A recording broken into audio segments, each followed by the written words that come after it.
Assalaamu calaykum waraxmatullah daawadayaal kusoo dhawaada wax kasto t v waxaa idinla hadlayo faraseef.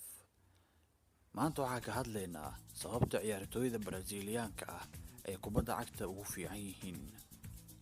Waxaan idin haynaa 4 sababood. Sababta koowaad, hiddo iyo dhaqankooda. Brazil waa waddanka shanaad ee adduunka ugu dadka badan. Ciyaarta koowaad ee qarankana waa kubadda cagta. qof walba oo Brazilian ah wuxuu dheelaa kubadda cagta, taasi oo u saamaxaysa inay helaan ciyaartooy aad u xirfad badan iyo meel ay ka soo xigtaano. Midda labaad, ciyaarta sambal lahayo waa qoobka ciyaar laga ciyaaro dalka Brazil.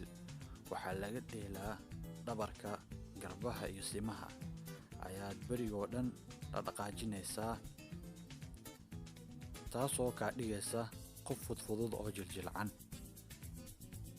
aan ku sheego inaad jiljilcanaato jirkaada oo furfurnaado waxay ka caawinaysaa qofka inaad saadarti u khaldi kartid, macnaa qof marka uu kambinaysid xirfadda marka laga hadlayo banooniga qofka nooca rabtid inaad u kambin kartid. meelaha ugu badan oo laga kambiyana waxaa waaye sinta iyo garbaha leh. saddex, ciyaarta futsalka waa ciyaar u eg salaxyada aan dheelno oo kale, laakiin wax yar ka duwan. futsalka waxaa lagu ciyaaraa kubad yar oo culus, sidaad rabtidna banooniga waad u shoodi kartaa. faa'iidada futsalka ayaa ah marka aad ku ciyaaraysid kubad yar waxaa lagaaga baahan yahay feejignaan iyo farsamo aad u sareysa. waxaa kaloo muhiim ah inaad aragti lahaato oo maskaxdaadana ay fududaato oo luuqyada bannaan banooniga ka dhex dhiibi kartid. maahan sideena oo kale oo berigoo dhan banooniga layska baasbaasayo oona la nacayo ciyaartooyda gambiska badan.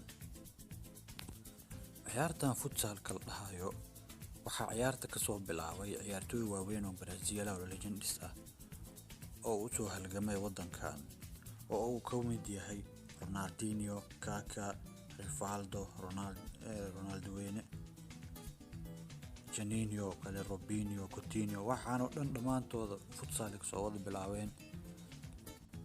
midda afaraad, kubadda xeebta lagu dheelo. saaxib, Brazil waa dal waalan, ciyaar dhan oo gacan loogu talagalay ayay ku dheelayaan. waxaan ka hadlayaa kubadda laaliska ama volleyballka la dhaho, saad u taqaanid. ugayna ku dheelaan kabtaas ma kuu gashaa? qof saas oo kale hadduu garoon kugu helo wax kugu dhacay ma qiyaasi kartaa?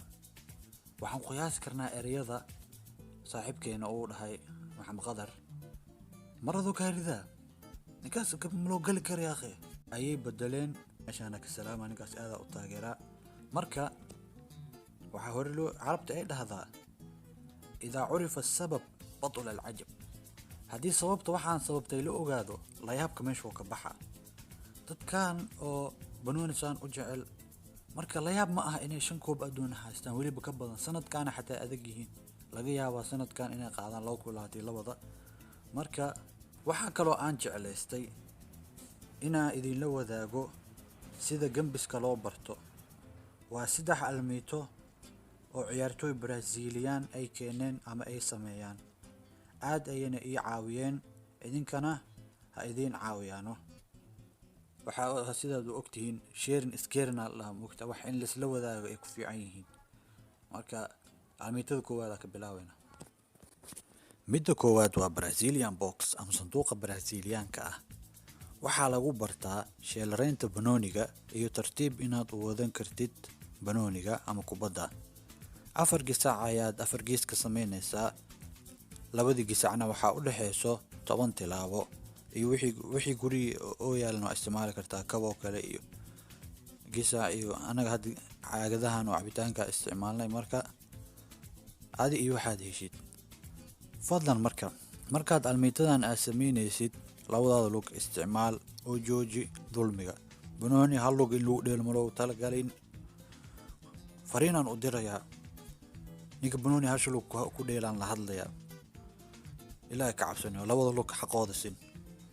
haddii dhinac lagaa xirto dhinaca kale wax mataraa ka tahay, dhinac ragaa ka tahay, dhinacna waa ka jilcantaa miya. waxaas ma soconayso brother. labada lug ku dadaal. midda labaad waa sanduuq kale, iyadana waxaa laga yiraahdaa touch every step ama taabo tilaabo walba. tilaabo walba aa qaadid banooniga inaad taabatid laga rabaa. waxaa lagu bartaa almiitadan lugu fudeedka iyo isku xirka xirfadaha iyo isku xirka maskaxdaada iyo lagu haadaa. waxay kaa caawinee adigoo fikirin qof inaa u gambiso, adoo fikirina qof u gambina almiitadan. igu kalsoonaada, anaa hore u barooweeyey. marka ku dadaal inaa almiitadan u samaysid sida ugu boobsiiska badan ee aad kari karto. waa caadi haddii banooniga oo kaa fakado, waa la qabsanee. samee waxa ugu horeeya ee maskaxdaada kusoo dhaco. waxa ugu horeeya maskaxdaada kusoo dhaco. cagwareejis iyo waxaas ma ah, ma lagu talagelin tan. banooniga jar, la jeeso, dhinacaas u qaad bis. marka adoo cariir ku dhex jirtidoo kale oo laba qof oo kale ku dhex jirtidoo kale, banooni marka meel ka bixisid la adahay kale la isticmaalaa adeegaas. midda saddexaad waxaa la dhahaa simultaneous dribbling ama gambisyo isku waqti ah. waxaa sameynaysaa xirfadda ugu horeysa ee maskaxdaada kusoo dhacda. hadday ahaan lahayd alaabta Zidane oo kale, elastikada Ronaldinho oo kale, cagwareejinta. waxaa lagaaga baahan yahay sida ugu dhaqsiyaha badan inaad u sameyso oo tartiib ma la rabo. inaad boobsiin kartaa la rabo, boobsiis gambis isku xigxigo. cagwareejisa sameysi, cagwareejisa ku xijinee. alaabta Zidane oo kale sameysi, Iniesta oo kale, La Corgeta laha. inaad isku xijin kartaa laga rabaa. marka baroobe almiitooyinkaas aniga ciyaartooy ahay, marka inaan mar dhow professional noqdaan rajeynaa. laakiin almiitooyinka aad ay anfaceen walahi. alkoor gambiska isku fiicnaan jirin. laba qof hadaa uu gamin jiray, hal qof leeyahay uu gamin jiray. haddana garoonka soo safaa brother. marka ku dadaala. mawduucyo kale oo aad jeclaan lahayd inaad wax ku ogaataan na soo weydiiya. wax kasto maskaxdaada ku soo dhaco na soo weydiiya. kanaalkeena wax kasta lahaa, wax kasta ka caawinayna brother. qori xataa hadaa rabto oo imaan kartaa caadi waa ku siinayna. nabadgelyo.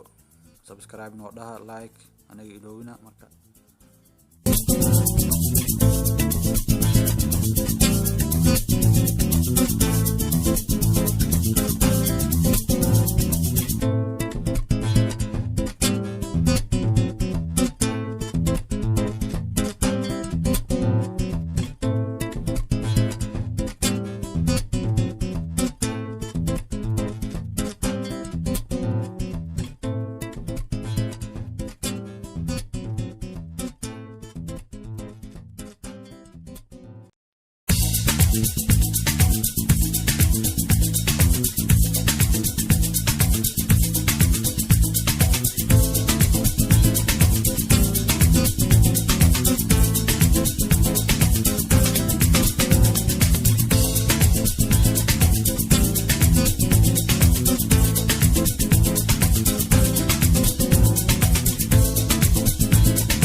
nabade